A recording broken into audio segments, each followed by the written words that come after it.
Las clases presenciales, no precisamente el doctor, si ustedes se han dado cuenta que los compañeros catedráticos de la primera hora a veces son las 7:05 y no salen, ¿va? Cuando eran presenciales, ¿va? Y nosotros nos íbamos a poner a la puerta así de plantón y todavía a tocar el vidrio, vos ya es hora, no sé qué.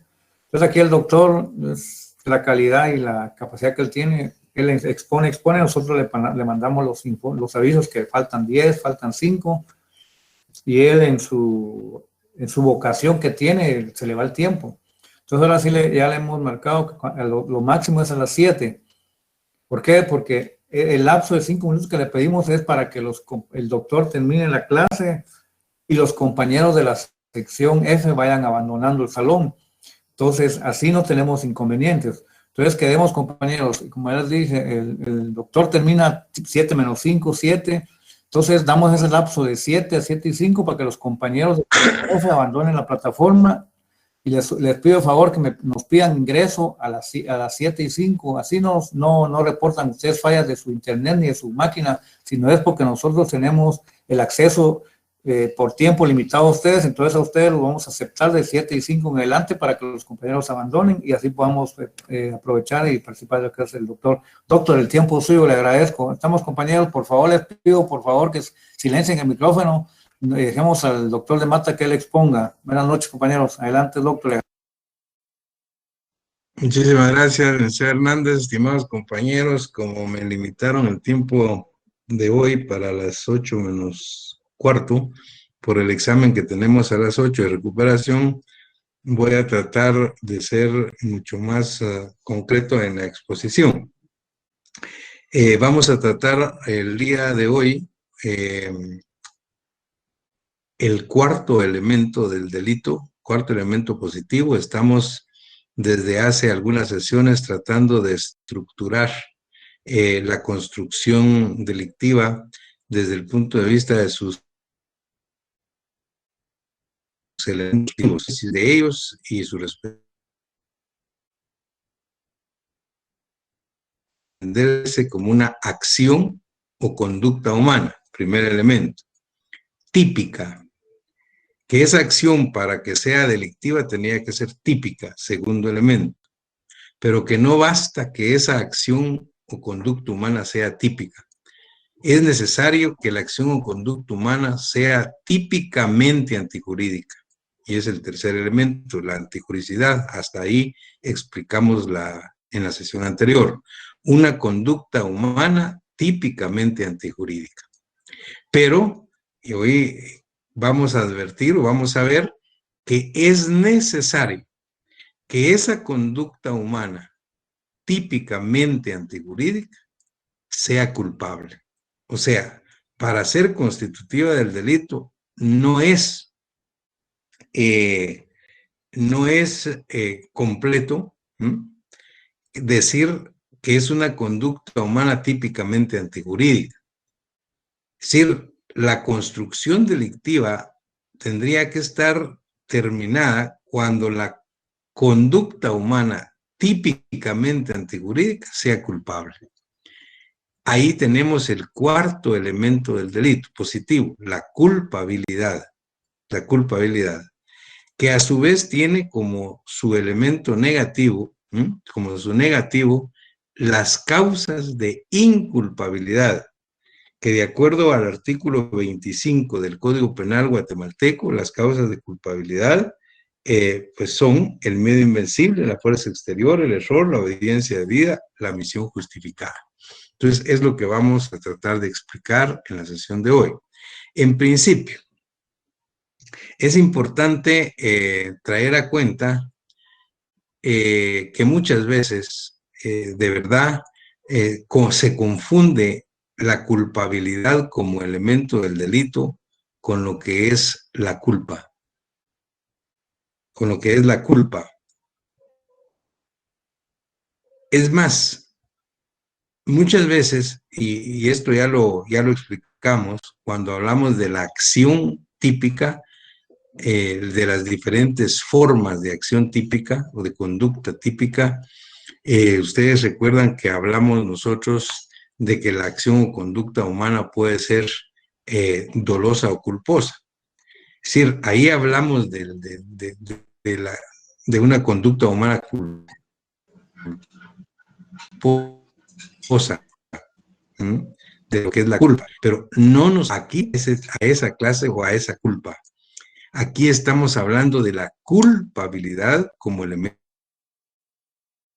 positivo de la culpa, como una conducta en sentido contrario a la conducta dolosa.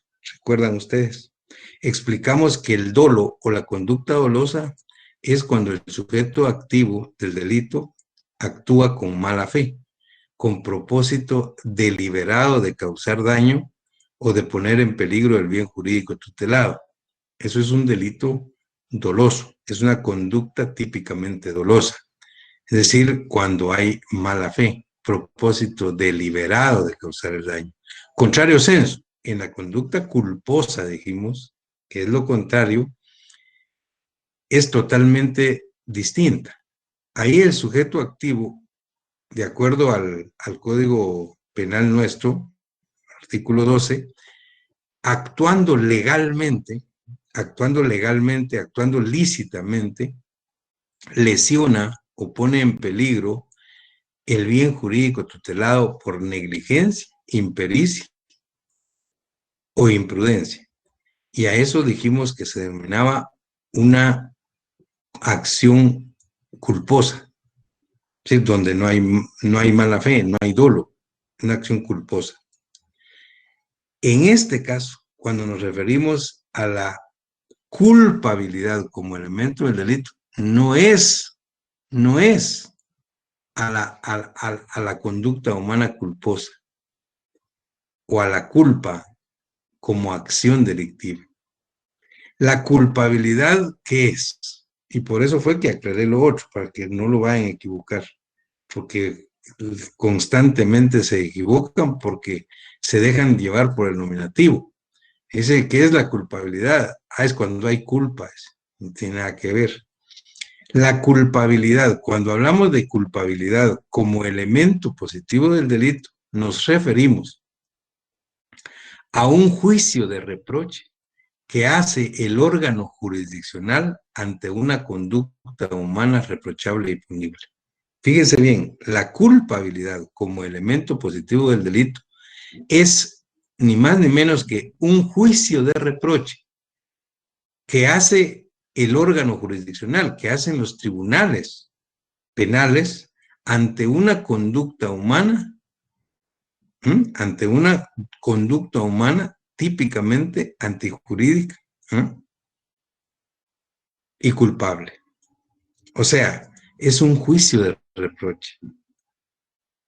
Es la respuesta que da el Estado a través de los órganos jurisdiccionales, a través de los juzgados, de los tribunales penales, al sujeto que dolosa o culposamente ha infringido una ley penal del Estado. Ese es el juicio de reproche. Es decir, se hace acreedor a una responsabilidad penal que tiene como consecuencia una pena o una medida de seguridad. Pero aquí estamos hablando de la culpabilidad como elemento positivo del delito. Un juicio de reproche. Un reproche que hace los órganos jurisdiccionales, los tribunales, ante una conducta humana reprochable y punible. De tal manera, pues, que esa culpabilidad como elemento positivo del delito requiere de ciertos requisitos.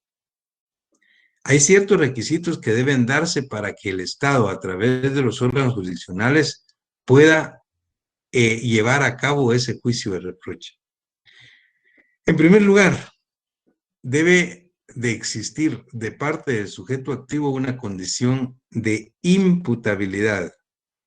Esa condición de imputabilidad o capacidad de culpabilidad, ¿sí?, para el juicio de reproche, ¿sí?, significa que el sujeto, por un lado, cuando hablamos de imputabilidad, debe tratarse de una persona que en el momento de la comisión del ilícito penal del delito, ¿sí?, sea mayor de edad, es una condición, y que esté en el pleno uso de sus facultades mentales y volitivas. Si es menor de edad, o bien es mayor, pero no está en el pleno uso de sus facultades, porque es un enajenado mental, no puede tener la condición de imputabilidad, de imputable, y entonces tampoco se le puede hacer el juicio de reproche. Esa es una condición.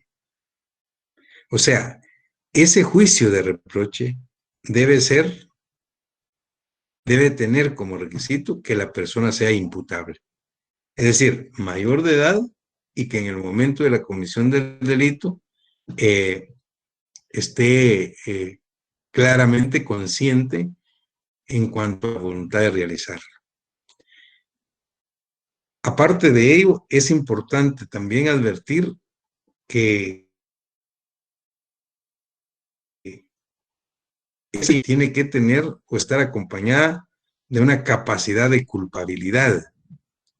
Quiere decir que no debe aparecer ninguna causa de inculpabilidad de las que vamos a explicar más adelante, que describe el artículo 25 del Código Penal.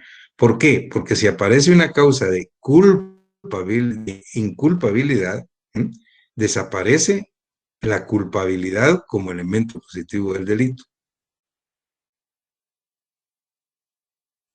Es decir, intención de realidad penal. Es importante, como otro elemento de la culpabilidad, que el sujeto activo esté plenamente consciente y conozca la antijuridicidad del acto que realiza. Que no solo conozca la antijuridicidad, sino no esté en condiciones de actuar de manera diferente. ¿Qué quiere decir que conozca la antijuridicidad? En la sesión pasada explicamos que la antijuridicidad es el choque como elemento positivo del delito entre la conducta de la persona y el molde abstracto que describe la ley como delito. Es el choque entre la conducta y la norma. Eso es la antijuridicidad. Hay un choque entre la realización del sujeto activo y lo que dice la norma penal del Estado. Entonces, eso también es básico para la culpabilidad. En otras palabras, no se puede ser culpable si no se es responsable antijurídicamente de la acción que se le está dando. En otras palabras, si aparece, por ejemplo, que el sujeto actuó en legítima defensa privilegiada, se actuó en estado de necesidad, se actuó en el legítimo ejercicio de un derecho, quiere decir que no hay antijuridicidad. Y si no hay antijuridicidad, tampoco puede haber culpabilidad como elemento positivo del delito. ¿Qué quiere decir? Que no puede haber juicio de reproche por parte del Estado a través de los órganos jurisdiccionales. Luego en la doctrina se dice que para que el órgano jurisdiccional pueda tener la capacidad de emitir el juicio de reproche, debe haber como requisito importante la exigibilidad de un comportamiento distinto. Es decir, hay ámbitos de exigencia de los cuales no puede exigirse pues responsabilidad alguna cuando aparece una causa de inculpabilidad, por ejemplo. Entonces, porque el sujeto actúa, por ejemplo, en obediencia debida o omisión. Entonces, vamos a explicar cada una de las causas de inculpabilidad, que en todo caso hacen inoperante el elemento culpabilidad como elemento positivo del delito. Insisto, la culpabilidad como elemento positivo no es más que un juicio de reproche que hace el órgano jurisdiccional, los tribunales, en nombre del Estado, a una conducta reprochable y punible. Es decir, ese juicio de reproche es declarar una responsabilidad penal que va a tener como consecuencia una pena o medida de seguridad, que sería el elemento quinto que nos hace falta explicar y que lo haremos en otra oportunidad. Pero vean entonces la secuencia que tiene la construcción delictiva. Hay conducta humana que es típica, porque está tipificada en la ley, pero no basta que sea típica, tiene que ser típicamente antijurídica. Es decir, no debe haber ninguna causa que haga desaparecer la antijuridicidad del acto. Pero no basta que sea una conducta típicamente antijurídica. Debe haber una conducta típicamente antijurídica y culpable, pero esa culpabilidad se refiere, insisto, juicio de reproche que tiene la facultad de hacer el órgano jurisdiccional ante una conducta reprochable y punible, al juicio de reproche. A eso se refiere la culpabilidad. Pero esa culpabilidad, que es la que le permite al Estado hacer un juicio de reproche, declarar la responsabilidad penal para la imposición de una pena, una medida de seguridad, en un momento determinado puede verse limitada, porque puede aparecer una causa de inculpabilidad. Entonces, ¿cuáles son las causas de inculpabilidad? Y a qué causas de inculpabilidad, tal y como las presenta el Código Penal guatemalteco, son causas eximentes de responsabilidad penal. Eliminan o eximen la responsabilidad penal. Y en atención al artículo 25 son causas de inculpabilidad el miedo invencible. Es uno. ¿Qué es el miedo invencible? Dice la ley, el hecho impulsado por miedo invencible de un daño igual o mayor, cierto o inminente según las circunstancias. Que el sujeto ejecute el acto o ejecute los actos delictivos impulsado por un miedo invencible que está sufriendo él de un daño igual o mayor para su persona, cierto o inminente. Regularmente la doctrina pone el error de pecado en un momento dado en una sala de cine, donde al advertir pues la concurrencia que se está incendiando, pues todos tratan de salvar su vida, salir corriendo, imagínense de manera tumultuaria del local. En ese momento un sujeto con el objeto de salvarse o de no quemarse, pues pasa lesionando o causando daños a otra persona, y esa persona lo identifique y diga, mire, pues este señor me fracturó el brazo, prácticamente, pues no solo me empujó, me aventó, sino que pasó sobre mí. Muy bien, lesiones, pero ahí hay una causa de inculpabilidad. O sea, una conducta humana que puede ser típicamente antijurídica, pero que no es culpable por una causa de inculpabilidad que se llama miedo invencible. Y ahí es donde explica. Es responsable de un daño igual o mayor, cierto o inminente según las circunstancias. Se trataba de un incendio, pues él trató de salvar su vida y en ese momento fue que lesionó a otra persona. Muy bien, luego se habla de la fuerza exterior como una segunda causa de inculpabilidad. Esto ya lo expliqué cuando hablé de la acción. Cuando hablé de la acción delictiva, les comentaba que el elemento negativo de la acción es la falta de acción. Y les ponía un ejemplo del sujeto que estaba frente a una vitrina porque quería comprar un par de zapatos. Pero en ese momento otra persona mucho más fuerte y mayor que él, corpulento o mucho más fuerte físicamente, lo empuja de tal manera que rompe la vitrina y cae sobre los zapatos. El agente de seguridad del almacén pues lo detiene, le dice, mira, y él dice, no, yo no fui, yo estaba viendo aquí y el sujeto me empujó. Entonces, les decía que ahí puede alegarse una falta de acción, porque no hay una conducta humana voluntaria y consciente de la ejecución del acto que se supone delictivo. Pero en todo caso, es lo que el Código Penal guatemalteco tiene como fuerza exterior y lo tiene como una actividad. Ejecutar el hecho violentado por fuerza material exterior irresistible, directamente empleada sobre él. Este sujeto ejecutó el hecho, violentado por una fuerza material de tal magnitud que no la podía resistir y que fue directamente empleada sobre él, que hizo que rompiera la vitrina. O sea, anulando su voluntad. Eso es fuerza exterior y está como una causa de inculpabilidad. Luego tenemos, en tercer lugar,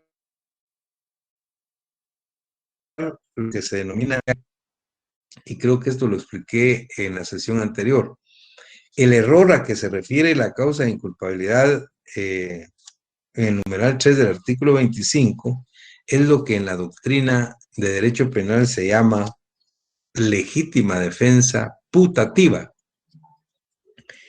Legítima defensa putativa. Cuando el sujeto se defiende de una agresión que realmente no existe, que solo existe en su mente. Y vean lo que dice el error. Ejecutar el racional de que existe una agresión ilegítima contra su persona, siempre que la reacción sea en proporción al riesgo supuesto. Ejecutar el hecho en la creencia racional de que existe una agresión ilegítima contra su persona, siempre que la reacción sea en proporción al riesgo supuesto. Esto es lo que la doctrina llama legítima defensa putativa, lo expliqué en la sesión pasada como elemento negativo de la antijuricidad, y nuestro código lo tiene acá como un error, como una causa de inculpabilidad. Luego habla en el numeral 4 de la obediencia debida. Obediencia debida. Dice, ejecutar el hecho en virtud de obediencia debida, sin perjuicio de la responsabilidad correspondiente a quien lo haya ordenado. La obediencia se considera debida cuando reúna los siguientes requisitos o condiciones. Y explicaba que estas condiciones son excluyentes, o sea, no tienen que darse las tres siempre. Basta con que se dé una para que ya no exista obediencia debida. Primero es que haya una subordinación. En la obediencia debida tiene que haber una subordinación de jerarquía entre quien da la orden y quien ejecuta el acto. B dice que la orden se dicte dentro del ámbito de las atribuciones de quien la emite y esté revestida de las formalidades legales. Que la orden se dicte dentro del ámbito de las atribuciones de quien la emite y esté revestida de las formalidades legales. Y C, que la ilegalidad del mandato no se manifiesta. Cualquiera de estos tres condiciones, obviamente, si no se da cualquiera de estas tres condiciones, obviamente no se puede hablar de obediencia debida. Y les ponía un ejemplo. ¿Qué pasa si hay una persona que trabaja como piloto de otra? Juan es el piloto de Pedro. Pedro tiene como piloto a Juan. Es su subordinado, pues trabaja para él, le paga, etc. Por supuesto, la obligación de acatar órdenes, pero órdenes que sean legales. Pero ¿qué pasa si Juan le dice a su, o Pedro le dice a su piloto Juan, como es su piloto y trabaja para él, le dice, mira Juan, robate ese carro que está ahí y te lo vas a mi casa? Imagínense. Y él no puede alegar de decir, miren, yo me llevé el carro porque mi jefe me dijo que yo trabajo para él me paga, y él me dijo que me llevara el carro. Ahí él no puede alegar obediencia debida, porque es ilegal, es evidente, el mandato que está recibiendo es evidentemente ilegal, pues. Ajá. Contrario es que él le diga, mira, Juan, aquí están las llaves, te agradecería que el carro que está ahí te lo lleves a la casa. Él toma las llaves, agarra el carro y se lo lleva a la casa. Pero cuando va en el camino lo detiene la policía, le dice, mire usted, ese carro es... Pero, ¿cómo? Ahí sí él puede decir que está actuando con obediencia debida, porque eso no lo sabía él, pues. Él trabaja y le dieron la llave. Así es que en todo caso lo que tiene que quedar claro que la obediencia debida está considerada como una causa de inculpabilidad, ¿ya? Para evitar el juicio de reproche de parte del órgano jurisdiccional. Y finalmente tenemos la omisión justificada. Quien en interacción hallándose impedido de actuar por causa legítima e insuperable. Es decir, por ejemplo, en la prestación de auxilio, todos estamos obligados a prestar auxilio en un momento determinado cuando alguien nos requiere. ¿Qué pasa si nosotros estamos, por ejemplo, en la orilla de una piscina? Vemos que alguien se está ahogando y pide auxilio. El no prestarle auxilio sería omisión de auxilio. El no prestarle auxilio pudiendo hacerlo. Pero ¿qué pasa si el sujeto le dice, bueno, mire, yo estaba en la orilla de la piscina, vi que se estaba ahogando, no le presté el auxilio porque yo no sé nadar? Entonces ahí aparece la omisión justificada. En el numeral 5, como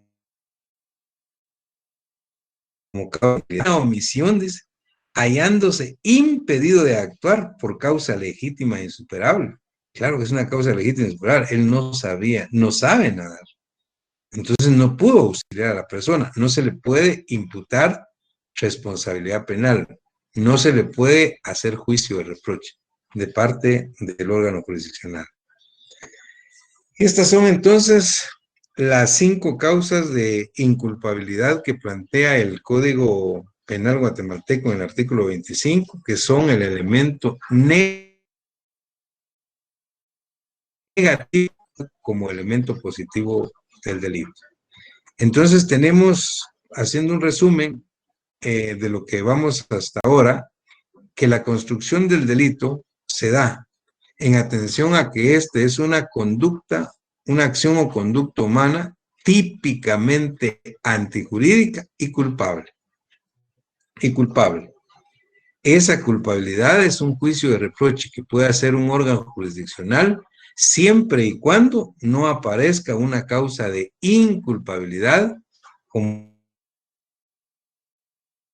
las 5. Dejamos hasta ahí, estimados compañeros, para que puedan prepararse para el examen de recuperación, que será entre 15 minutos aproximadamente. Es que feliz noche, que estén muy bien. Buenas noches, doctor. Feliz noche, licenciado. Feliz noche, doctor. Adiós, doctor. Se estuvo trabando mucho el video. y buena suerte a todos los que se van a examinar.